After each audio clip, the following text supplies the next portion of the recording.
So you're all very welcome. This is one of our inputs for the Connect and Learn series through Mental Health Month with the Dublin City North Children and Young People Services Committee. My name is Christina Mahoney and I am the coordinator for Dublin City North CYPSC.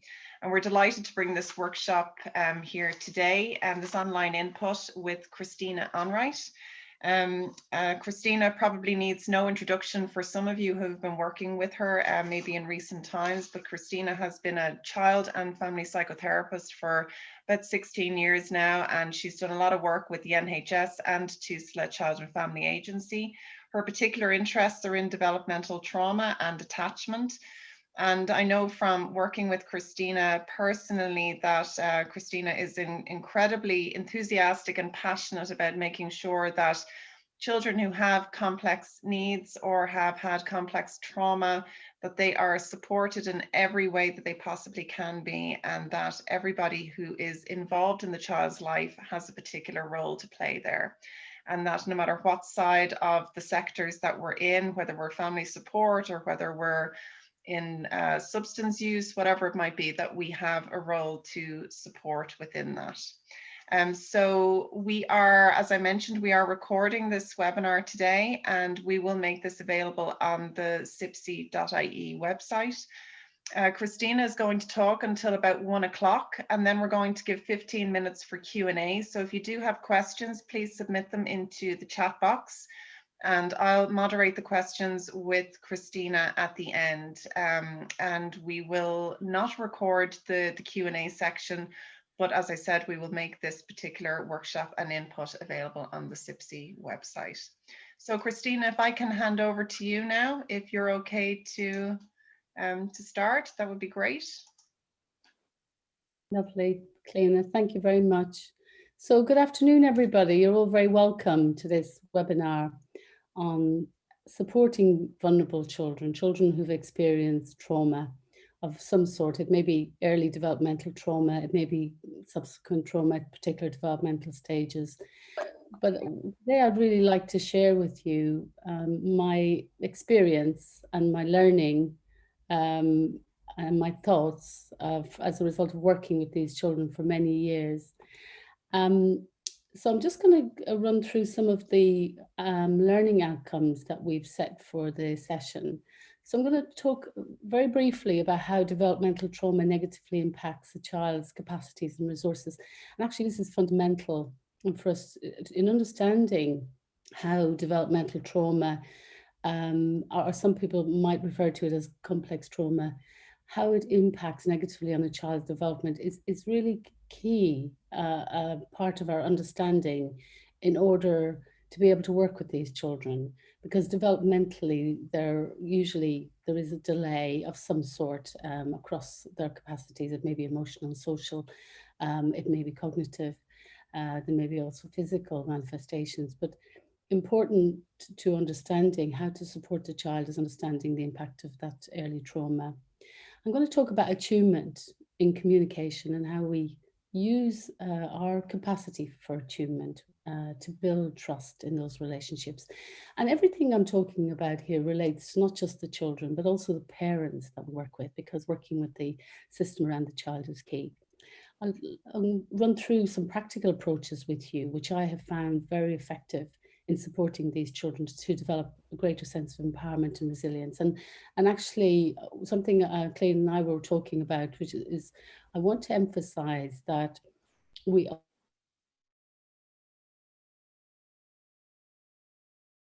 not just the therapist, the psychotherapist, the play therapist, the psychologist, the mental health professionals, but actually there are many things all of us can do, whether we're in family support, we're in school setting, that really makes a difference to the well-being and the lives of these children. And we'll talk about some strategies for sensory regulation and promoting physical resilience. I'll talk a bit about empowering conversations with children that help to build on their awareness of themselves, their capacity for self-reflection and their strengths and their positive attributes. And hopefully, as a result of going on this journey with me this afternoon, you will be able to take away a few ideas that you will be able to implement in your own practice, whatever the context you're working in.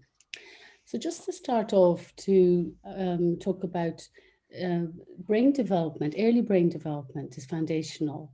We know that the brain begins developing straight away after conception, but it develops through the time that the baby's in the womb and then post-birth. And this development starts from the base upwards, the more primitive parts of the brain, the limbic system, and then the higher cortical structures. And it's a bit like building a house. Each phase of development is built on the last. And so we're talking about the importance of foundational regulation, the importance of those early functions and early capacities developing so that later developmental capacities can be supported.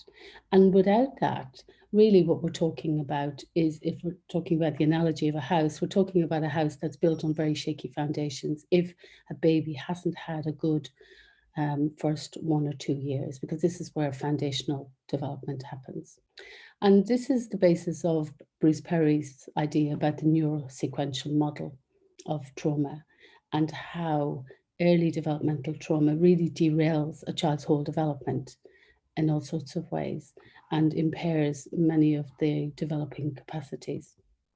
So if we were to think about the impact of childhood trauma, it can be immense, depending on when it happens, how long it goes on for, who the perpetrator might be, at what stage of development it is.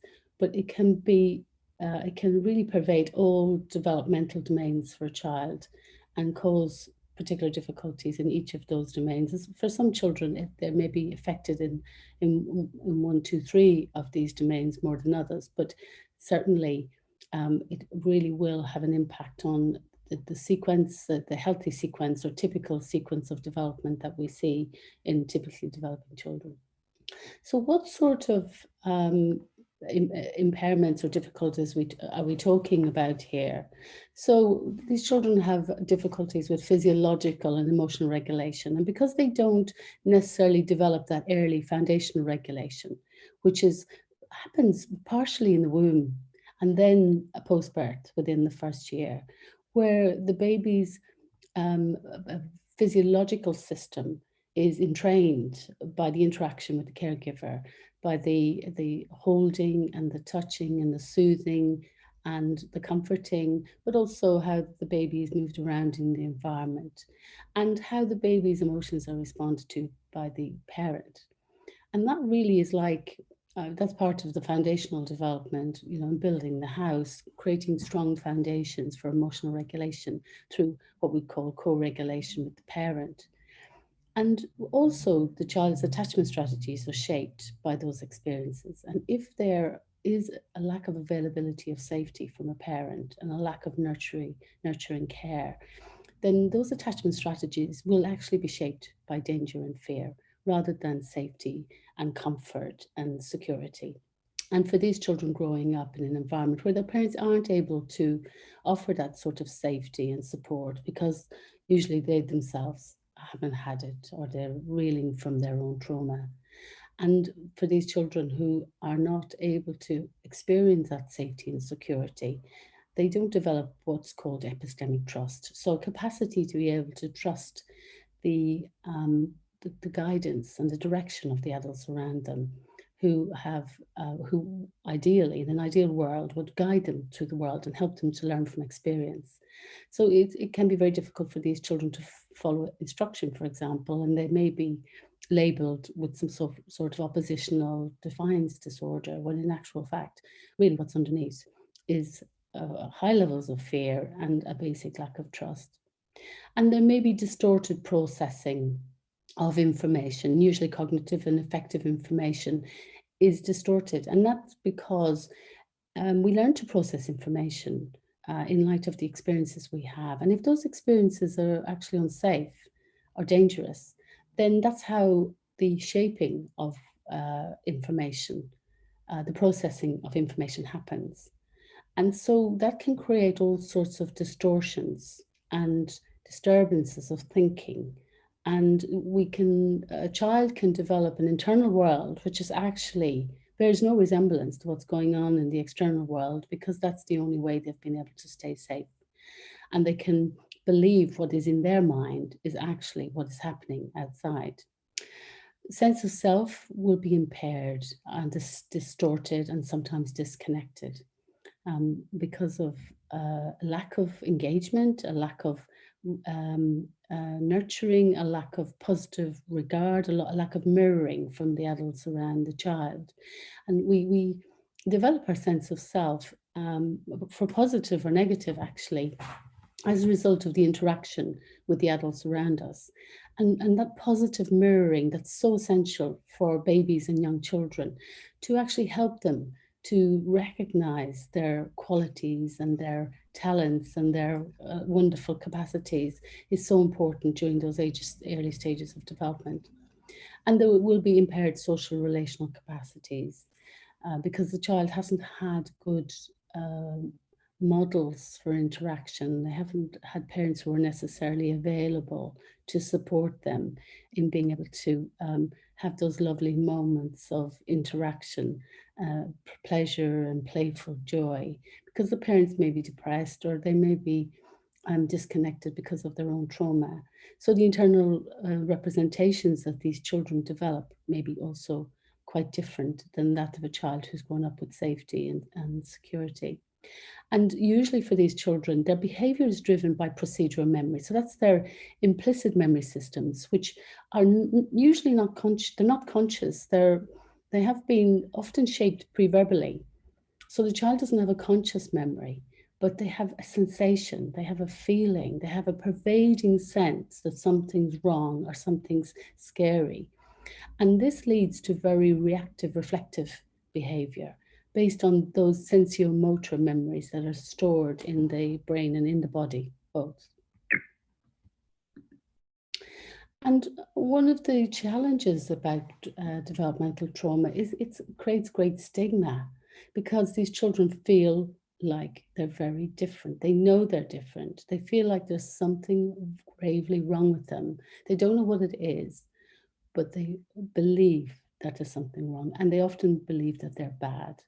And that stigma can have a serious impact on self-esteem, but also connection with other people around them, and a sense of hope for the future, that they can actually connect with other people and that they might be able to feel differently about themselves. So just to say a little bit about the vagus nerve, because this is a part of the nervous system that's been researched for over 40 years, and probably in the last 4 or 5 years has been an explosion of the science around how it impacts, or how it is impacted during experiences of trauma. So the cranial nerve is the 10th, the vagus nerve is the 10th cranial nerve, which begins. Can I just ask, sorry, just there's a little bit of feedback there. Can I ask you all just to make sure that you've muted your audio? Thank you. So it starts in the primitive brain, and it connects with most of the... I don't know why I can't hear. Can you hear me okay? Yeah, sorry, Christina. I don't know whose interference that's coming from, but I'm just going to keep looking through. Okay. So it connects with the eyes, the ears, the mouth, the throat, the heart, the lungs, the stomach. And it's a nerve that actually has evolved over millions of years as we have become more social as humans. So what's happened is we've become less reactive in a kind of primitive way, as a reptile might be if they're threatened. And we've evolved to be more social in the seeking of safety with each other and for our own survival. And the cranial nerve develops in the context of caregiving experiences. So ideally, if a baby has a supportive, nurturing carer who's able to keep them safe, what happens is the one side of the vagus nerve, called the ventral vagus, develops around social engagement. And it develops a sense of safety And an understanding that if we're afraid or feel threatened in any way or we're anxious, that we can go to somebody for connection and for safety. And that's idea of neuroception of safety. It's that feeling and a sense of being able to use other people to help us feel safe is really key for our survival. And this is how attachment is created through the nervous system. The ventral vagus is shaped and it's reinforced by those experiences. So the idea is then, once you have a social engagement system that's been well developed through experience of a baby being able to predict that if they reach out for a parent, that the parent will respond, then we have a very strong functioning ventral vagus, which actually is what will become activated at any time that child feels unsafe. However, if there isn't a caregiver available who's safe for the child, then the next line of defense or line of survival is actually to go into fight flight, which is activation of the sympathetic nervous system. And that's where there's mobilization, taking of action, where you have to find a way of somehow fleeing, getting or fighting with the threat in order to protect yourself. And so children who don't have that safety and social engagement available will resort to the sympathetic response of mobilization and fight flight. And this can become set in as an automated response in times of threat and fear. And that's why we see some children, every time they're anxious or something fearful happens or something emotional triggers them, they actually go into fight or flight. It's become their default mechanism for dealing with stressful situations. And remember, this is all about a way of trying to survive and keep oneself safe.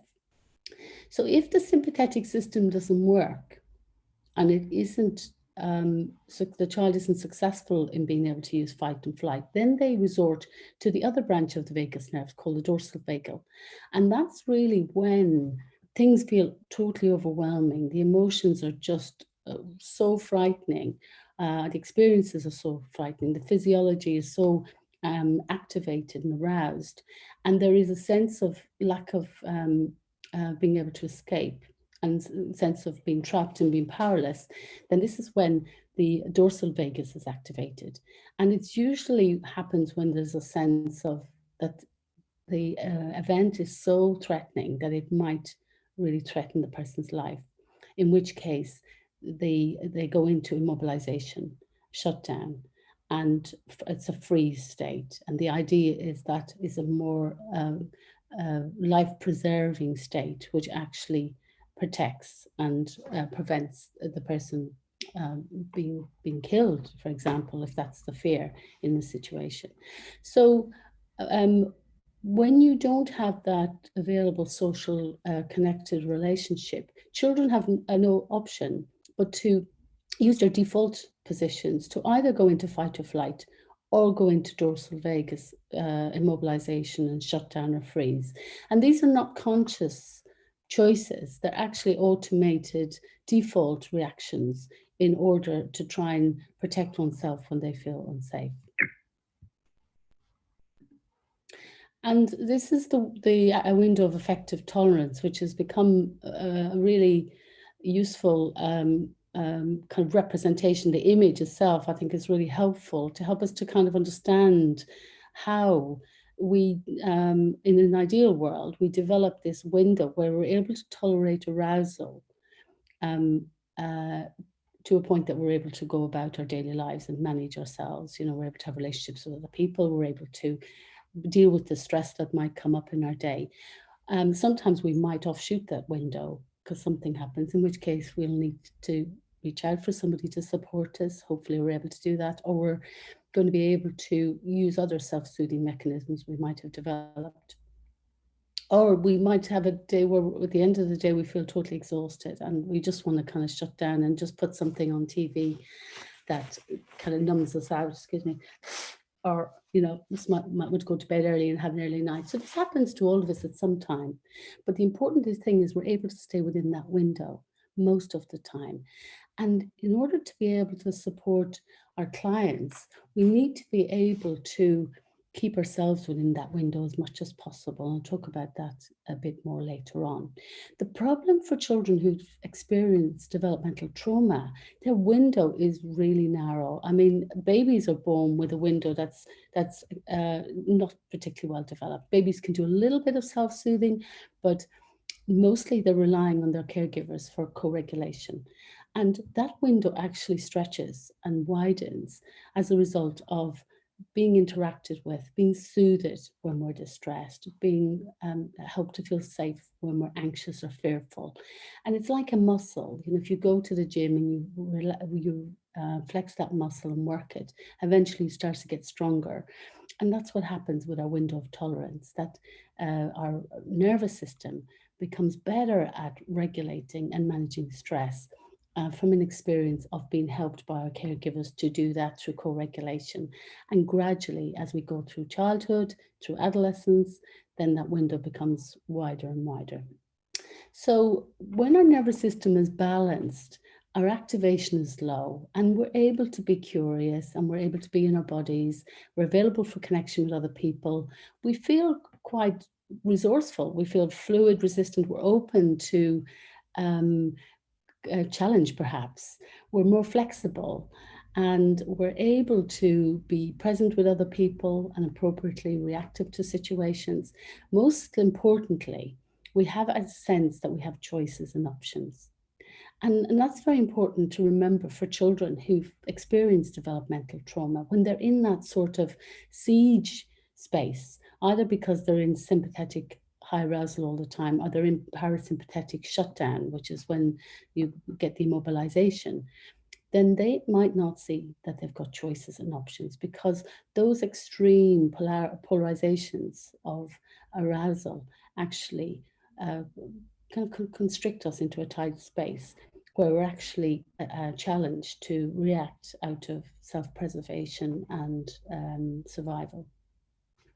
So how do we connect this with attachment? Well, relational trauma, which we would refer to as developmental trauma, is characterized by a lack of protection from threat and safety from a caregiver. And it disrupts a child's development of safety and trust. We've talked about that already. And about how this sets up the brain and body for a constant state of threat and fear. And the child then learns dysfunctional strategies to feel safe and to cope and to survive. So there's actually an illusion of safety by adopting these strategies. And again, they're not conscious, they're reflexive, they're automatic, they're implicit as a way of trying to survive. So it's important to think about the children that you work with and actually the adults as well, the parents, because we all, if we've grown up in these environments, we've learned strategies to cope with the stress, with the challenges, with the adults who might have not have been available, with the adults who might have hurt us. And so what is the strategy that that child or that adult has learned that you're working with? Is it to be overly compliant and pleasing and say yes to everything that you're saying? I mean, children in school who are over compliant often get missed actually because they're seen as really good children. We want children to be cooperative, but an overly compliant child is not a healthy child. The child might have learned that the only way to survive is to constantly seek attention because otherwise they're going to be forgotten about, and if nobody sees them, they might die. That's what the primitive brain believes and is trying to protect them against. Or they might avoid seeking care and become compulsively self-reliant because that actually tells them that's how you keep yourself safe. Don't ask for anything, pretend you're okay. Or they might keep the adults close by caring for the adults. So the child might become the carer, and that is going to ensure that they keep the adult close. Or they might present with a false persona or false positive effect or emotion, because that keeps people on side and it prevents prevents threat. So it's really interesting when we look at the attachment research and to see how children can actually find ways, really clever ways of surviving and getting through very difficult environments and experiences.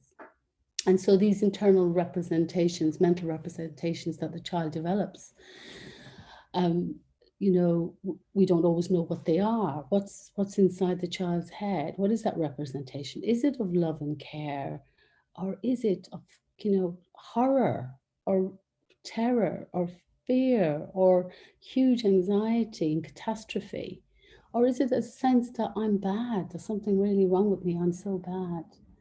Or is it of constantly being afraid of getting into trouble because of getting something wrong? And these children often are operating from a danger-orientated map, a sense that danger lurks around every corner. And if that's the case, then the nervous system is either going to be in high sympathetic arousal or down in immobilization, shutdown, parasympathetic, the other polarity. And if we're in those spaces, then we're not thriving, we're actually just surviving. We're not available to be able to learn well. We're not available to be able to relate well. We're not able to develop our own capacities and see them very well. So Stephen Porges, who developed the polyvagal theory, talks about neuroception, and it's almost like you've got a radar inside that you're constantly using to monitor the environment to see if you're safe or if there's a threat there. So you can see then how, you know, that sense of a lack of threat or an experience of safety would be, you know, help the person feel okay. And depending on the level of threat would trigger the nervous system into a more reactive and self-protective state. And if we think about the brain and how the brain operates in everyday life for children who've experienced developmental trauma or who are in developmental trauma, what's important to understand is that the child may be operating from a very primitive place, which they usually are. And that primitive brain, the reptilian brain here, its main concern is, am I safe? And if that is your constant preoccupation, then it means you're not available to be able to develop in a healthy way. It's going to compromise all sorts of parts of your life. So it becomes important for the adults around you to really recognize that and understand it and know how to respond. Or in the mid-limbic brain, the emotional brain, the main preoccupation is, am I loved? Do I belong somewhere? And if that's the child's preoccupation, then that needs to be attended to. And when children are safe enough in these lower structures, then they're able to really be available to learn. Now, you learn down here and here, but that learning is all about, how do I keep myself safe? How do I stop myself getting into trouble? How do I stop somebody getting angry with me? How do I have something for myself that I've been deprived of? So this is a very different orientation. And up here, then when we're able to utilize that part of our brain, we're able to learn and we're able to understand ourselves, and we're able to reflect on ourselves and our behavior. So let's talk a little bit about how we reach out to these children, how we reach them, how we might help them. And I just want to affirm in this webinar that actually some of what I'm going to be presenting to you, you're doing already.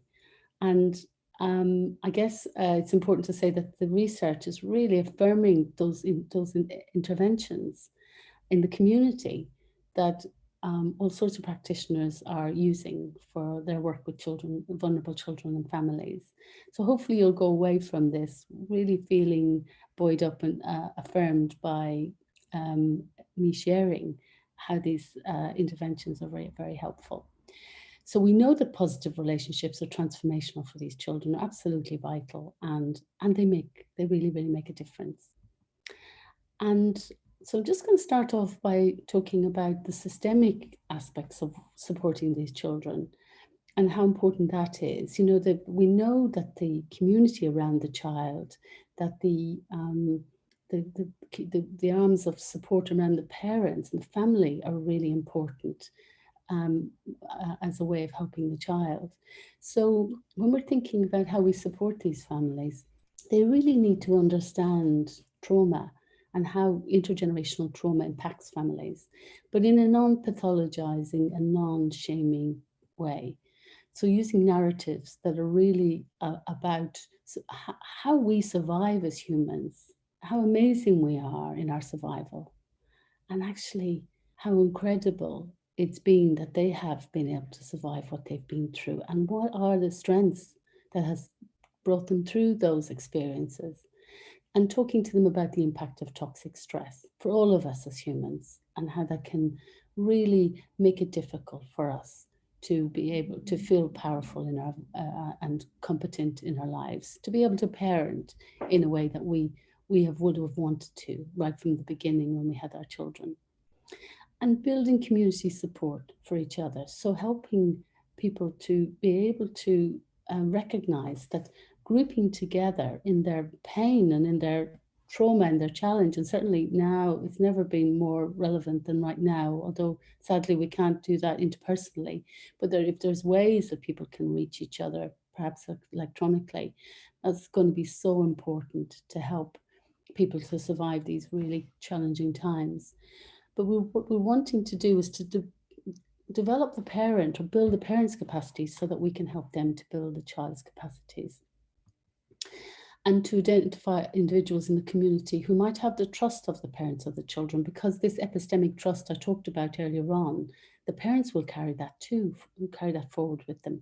And they may not trust the messages that we're bringing to them in our attempts to try and help them.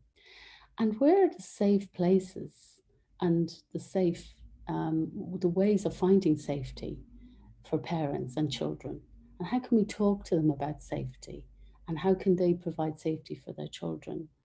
How can we help them to gradually build levels of trust with us and with their children?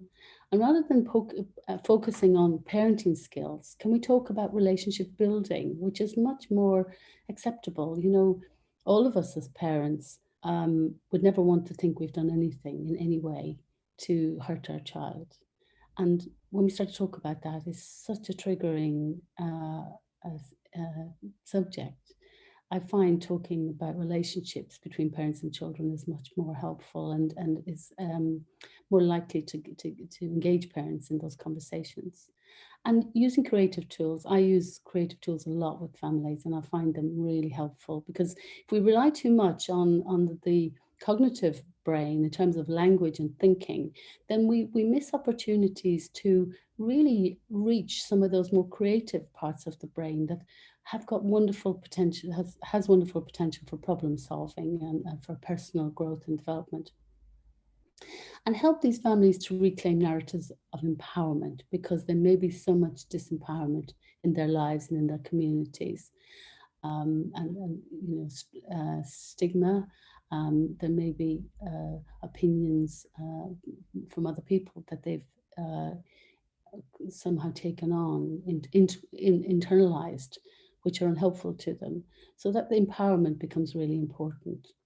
And I like this quote from Stephen Porges. He says, when we're with significant others, the responsibility of that relationship is to keep our autonomic nervous system out of states of defense. So to stop it going into the high sympathetic arousal and going down into parasympathetic shutdown. If we can keep people within their window of tolerance, then we're going to be able to have these really important conversations with them about themselves, their own well-being and their parenting. And we need to start with ourselves. It's absolutely key. If we're not regulated, we can't really regulate another person. And so attending to your own self-care and your own regulation is key. And this is Bessel van der Kolk, who says, a kind face and a soothing voice can dramatically alter the entire organization of the human organism. That is, how being seen and understood can shift people out of disorganized and fearful states. Now, sometimes we might kind of have a perception of a person as being a particular way, you know, like it's an enduring state or a label or a disorder. Actually, what's really important to understand is that if we don't feel safe, it drives us into a different part of ourselves. It alters our thinking, it alters our behavior, it alters the way we relate to each other. And if we really understand that when we're with another person who is fearful about connection or fearful about being judged or being criticized, then we can really focus in on how we help them to find or locate a much safer place within themselves as a starting point for us doing the work with them. And this is also about containment. How do we contain the feelings, the overwhelming feelings that a parent might bring to us about the sense of overwhelm they're feeling in their lives, the depression they might feel, or all the trauma that they've been subjected to themselves, or things that have been happening for their children. And we pick up these feelings very powerfully because we're empathic.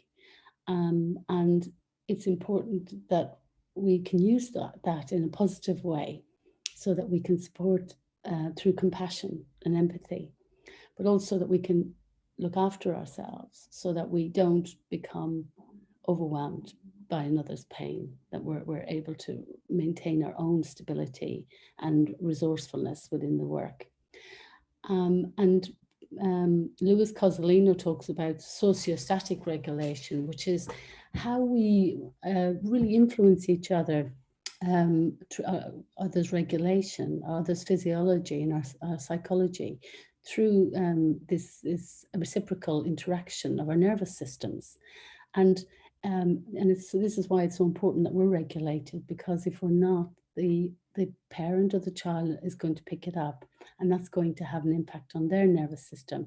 This is probably one of the most challenging parts of what we do, because we have our own stresses in our lives, and we also often have very challenging, stressful jobs.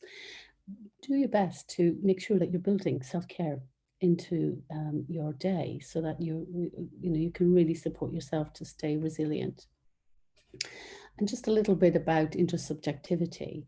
So this is really, intersubjectivity is what it feels like to be with another person, and what's kind of going on in that relationship and that communication. Are we tuned into each other? And this is probably has been one of the most helpful concepts for me in my work with traumatized children. I rely an awful lot on my attunement and intersubjectivity between me and the child, or me and the parent during a session. Because if we're not intersubjective, if we're not really connected with each other in a supported, positive way, then what I'm trying to achieve in my work with them won't be successful. So intersubjectivity has three components. It's got emotional attunement. So are we on the same kind of wavelength in terms of emotions? Now, that doesn't mean that if a parent is really angry, we become angry. But it means if the parent is angry, we're able to attune to that anger through feeling compassion for why they might be angry. Joint attention is us having our attention on the same thing at the same time. And complementary intention is where we both have the same intention for the work. We have the same hopes of what it will achieve. Now, it might be that I have a belief, if I'm working with a parent, that I really want to help them to develop behavior management skills, for example. And but the parent might have a very different intention, or their attention may be focused somewhere else. They might just want me to hear how awful it is for them to live with a child whose behavior is so awful, and how overwhelming that might be for them. So in that moment, I need to be really attuned to that and meet the parent with that, rather than trying to achieve what my intention might be. And that's why, going with the where the parent is or the child is that we might be working with is really important. And one of probably the greatest impacts of developmental trauma is a sense of aloneness that people carry as a result internally, a sense of isolation, a sense of alienation that's really can be quite overwhelming, and it can be quite difficult to reach it, because it's actually about disconnection from the self more complexly. So one of the little tips that I have been using in my practice for quite a few years and I find really helpful is to start off when I work with children. Now, you might do this with parents. It depends on the parent. It depends on, how, um, um, you know, how you might be willing to kind of take a risk and to see how the parent responds. Every client is different, but this is particularly helpful for children. So starting with children, talking to them about who are the helpers in their lives. And it can be a real person, or it can be an imaginary person, or it can be an animal, or it can be a toy. But it's really important that we help children to think about this, because it might be that there are not many helpers in their immediate life at home because their parents may not be able to be there and they may not be available. And so helping children to identify the helpers and maybe writing them down or drawing them or bringing them to you. If any of you are working on Zoom, I do this on Zoom as well. I ask the child to go and find their helpers. And some children bring a lot, so it takes a long time, can take a long time to do this, but it's such an important exercise. I really like these worry monsters. You can buy them in, I think they have them in some of the Euro 50 shops. And there's a little zip here, and you can open the zip, and the child can write down their worries and put them in at night time when they're going to bed. I use these quite a lot in my therapy with parents and children. And they're just wonderful. They're very soft and comforting as well. And one particular child I work with has actually named this his love monster, which is really interesting after he started to use it. So try and get the child to identify who the helpers are, and make sure you're on the list as well, because you are one of the helpers. The parent might be, because they might be able to be that sort of presence for the child. But there's no wrong or right here. It's whoever the child sees as a helper. And then creativity is absolutely key for children who've experienced or are experiencing trauma. The imagination can be a safe place. It can be a resourcing place. It can be a place that carries us forward and carries us through and helps us to hold hope for the future. It's protective. There are so many ways our imagination is vital in the face of trauma. And there are many, many ways that you can use creativity with children to help them. And then there's about ways of creating body confidence for children using sensory approaches.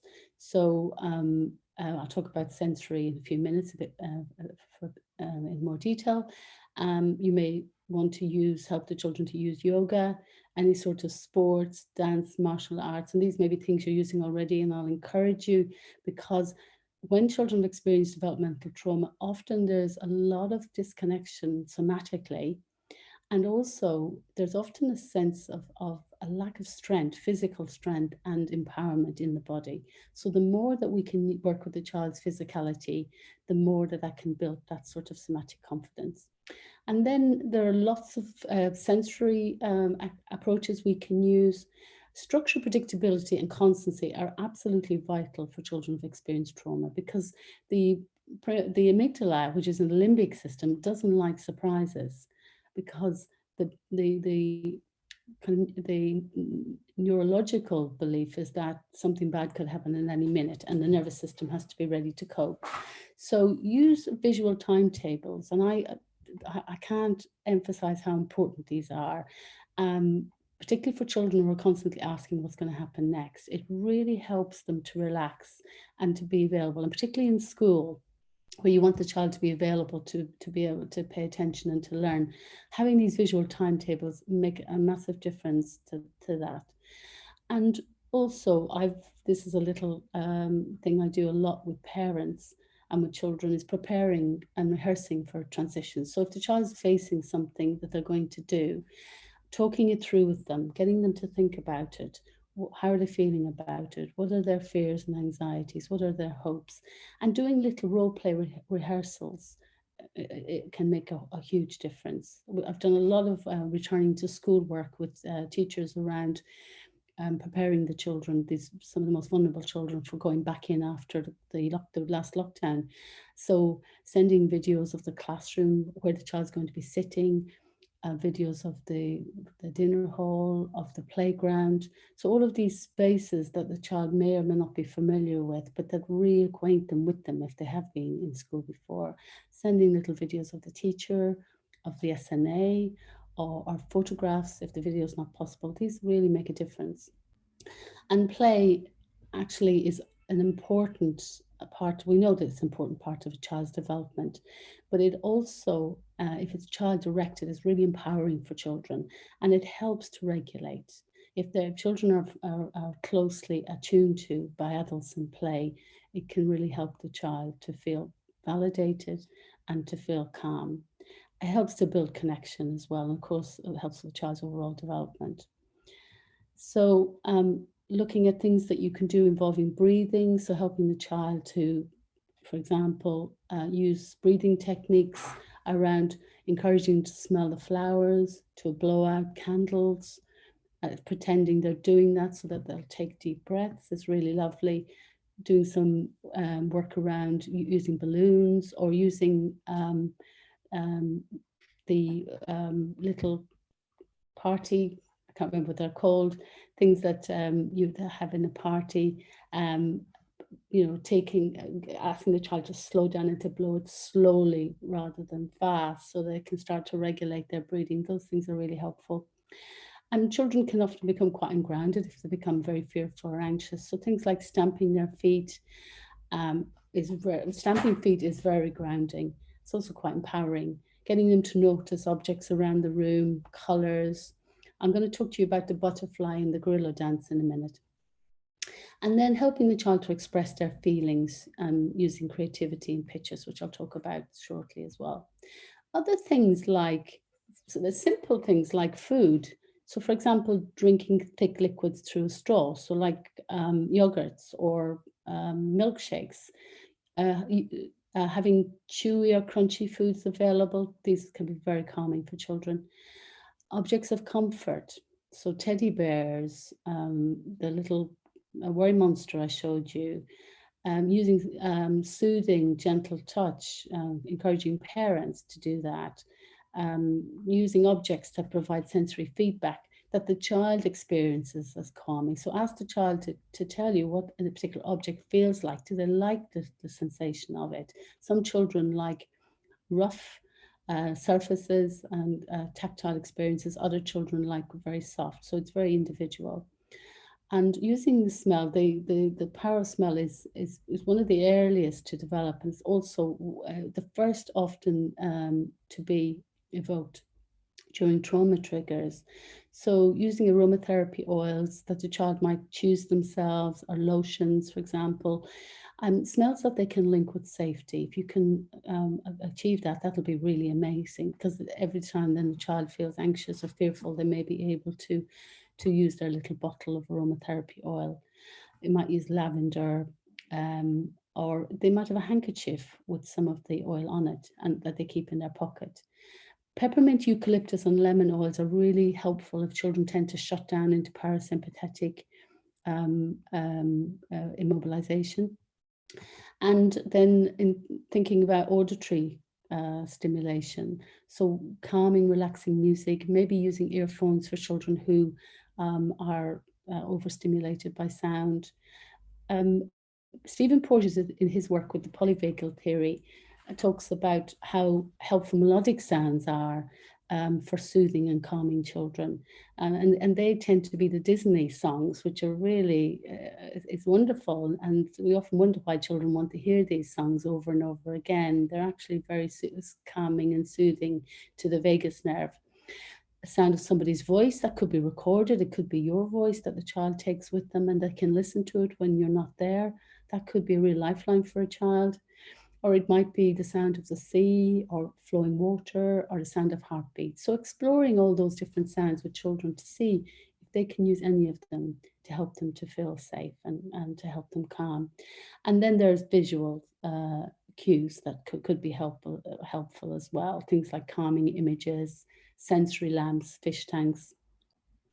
And then movement. Movement's an interesting one because you need to monitor the child and see what happens. You know, sometimes when children are getting agitated in school, we might take them outside to run around the playground. Most children will be calmed by that, but some children might be more likely to be more activated by it. So monitor the child with whatever intervention you use. Things like crawling, swinging, pushing, pulling, dancing, rocking, humming, singing, all drumming are all very helpful for regulating the primitive brain. And I'm just aware of the time, so I want to make sure we have time for questions. I'm going to send you this slide in a handout. I just want to go through a couple of these little techniques with you. So this is the butterfly dance, which we use when we do EMDR with children, which is a brain integrating, regulating intervention. And I find this really helpful for resourcing strengths and positive experiences. So you can do it by crossing over and making a butterfly like this with your hands across your chest, or you can cross your arms and have your hands on your forearms. And then you might say to the child, okay, so maybe the child's just told you that they've, for example, one of the children I work with has just moved from special classes into rejoining her peers in mainstream classes for maths and Irish, which she's absolutely thrilled about. So we did the butterfly. So I asked her to think about that and to think about the feeling it gave her that she's now back with her friends in class and she's able to learn with them, and to think about that. And then all you do is alternate the tapping of each side of the arm. And it works by integrating the right and the left brain. And it's a really effective approach, intervention. So I'd encourage you to use that. It's very simple, but it can be very, very helpful. And something might be something you can use for yourselves when you feel like you need a bit of resourcing on a particular day. And then there's the gorilla dance, which is kind of similar. So you actually have your kind of fists, you make your fists, and you're at the same time as marching your feet. So you get the child to march their feet, and alternatively, they're actually tapping on their chest. And similarly, it might be to install a positive emotion or a positive experience that the child might have. So you might want to try that. It's a really helpful way. And I use these a lot at the beginning of my therapeutic work with children, because for many of these children, we can't launch straight into the trauma. They don't have enough foundational regulation. They don't have enough resourcefulness for us to be able to do that. So we have to spend a lot of time building up their resources.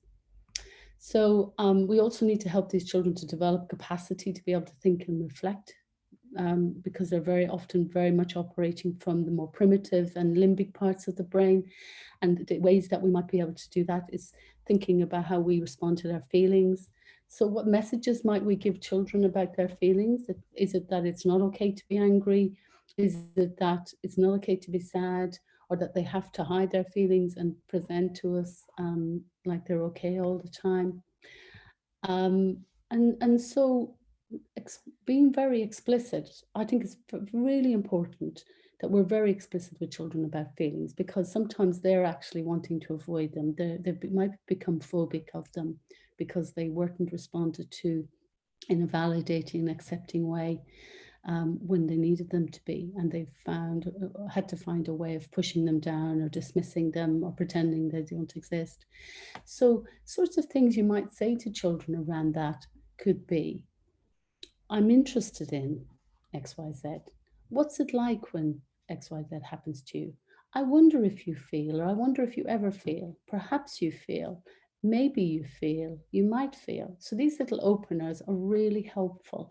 And we don't actually necessarily expect the child to give us an answer, because very often these children can't, because they either don't know what they feel because they are not connected internally, or they can't articulate it because they don't have the emotional literacy. We might say, it's okay to feel XYZ. I'm really sorry that happened to you.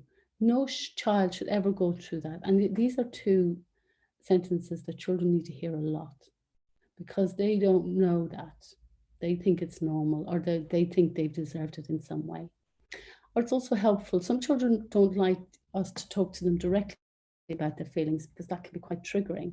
So we might say any child would feel sad if their mum didn't come to see them. You might say other children I know felt sad when their mum didn't turn up to contact or to access. And you could say, if you think the child would be able to bear it, you might say, is that what it's like for you? And some children might be able to own that, other children might not, depending on how able they are to hold acknowledging those feelings. And then the other thing you can do is be kind of very mindful about how you're talking to the children about a particular experience. So noticing, letting the child know that you've really noticed them. I notice how hard you're working on your picture. Now that's, the child could just be sitting working independently without asking for any engagement.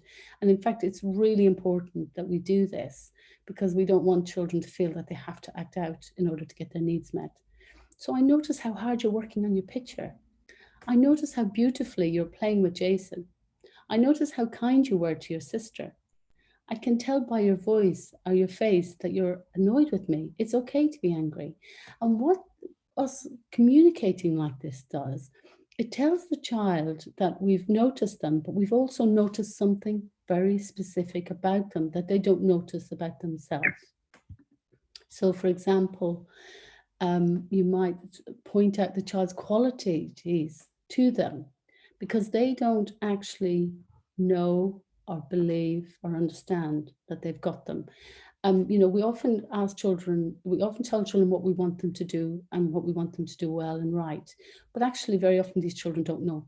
They haven't got the capacity to be able to, because of maybe their previous socialization experiences, or they're actually constantly reacting from their primitive fear threatened brain. So when we start to really point out what we see in them, and I'd encourage you to do this with real enthusiasm because you want to get that child's attention, because these children expect to be criticized and told off all the time, and they believe that they have nothing to offer anybody. They believe sometimes they believe the stories they've been told about themselves, or they've internalized these beliefs in relation to how people have responded to them in the past. So by saying, Billy, you're waiting so patiently, even though you want to go out right now, I really admire the way you're listening and accepting what I said. So you're letting him know he can be patient and that he can listen and he can accept, because he might not know that about himself. Adam, I know you felt so angry when Sarah grabbed the tablet, but you showed so much self-control that when you didn't hit out. So here we've got a capacity for self-control. Bridget, you did your maths even though you were feeling really frustrated. You showed your mind power in the way you stuck with it, and you didn't let frustration get the better of you. Fantastic. So we say to Bridget, she's got a capacity to be powerful in her own mind, and she can manage her frustration. Oh, and I'm really proud of you for telling me the truth. I know that was hard, but you showed courage in doing it. Well done. Billy, I'm so impressed. You were very kind and considerate when you let Melissa watch her TV program, even though you wanted to watch yours. So really being animated and enthusiastic and emotional, the affirming these children grabs their attention, but also helps them to hear what it is are the messages that we want them to know about themselves. So I'm just aware of time, and we are now on, yes, we've just come past one. So I just want to make sure we have time for the questions. So Cliona, shall we go to questions now? Sure, no problem. Thank you very much, Christina. That's very insightful, and just thinking about how we do work with children, particularly under the age of 12, with some of those very complex issues that can come up for children. I think there were some really nice nuggets for thought and food for thought there, just in terms of some of the practical strategies that we can use. So we'll certainly move into Q&A now. I'm just going to stop recording, and maybe we can just ask people if they would like to ask any questions live. So I'll just stop right now.